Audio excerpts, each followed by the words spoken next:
বিশ্বনবী মুহাম্মদ রাসূলুল্লাহ সাল্লাল্লাহু আলাইহি সাল্লাম, তিনি রহমতের ভাণ্ডারী, উম্মতের কাণ্ডারী।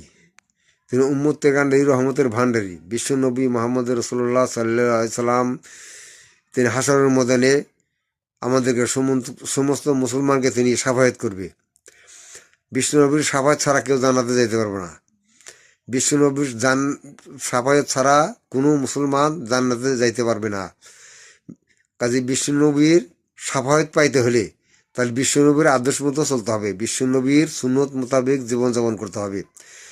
বিশ্বনবীর শাফায়াত পাইতে হলে বিশ্বনবীর যে সময় আদেশ দেওয়া গেছে, আর বিশ্বনবী বলে গেছে সল্লো কামা রোয়াইতুবনি ওসাল্লি, নামাজ পড়ো সেভাবে যেভাবে আমাকে পড়তে দেখো। কাছে বিশ্বনবীর যেভাবে নামাজ পড়ে গেছে সেইভাবে নামাজ পড়তে হবে। আর বিশ্বনবীর যত আদেশ দিয়ে গেছে সেই আদেশগুলো মানতে হবে। বিশ্বনবীর সুন্নত মোতাবেক জীবনযাপন করতে হবে। তাহলে হাশরের ময়দানে বিশ্বনবীর শাফায়াত পাওয়া যাবে।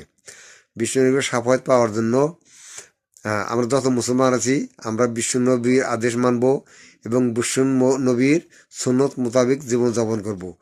বিশ্বনবীর যত আদেশ দিয়ে গেছে, যত হুকুম আহকাম দিয়ে গেছে, এগুলা আমাদের সমস্ত মুসলমানদের মানা উচিত এবং আমরা মেনে চলব।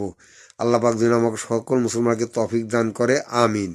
ভাই, আমার কথাগুলো যদি ভালো লাগে, ভিডিও যদি ভালো লাগে, তাহলে সাবস্ক্রাইব করে দিন।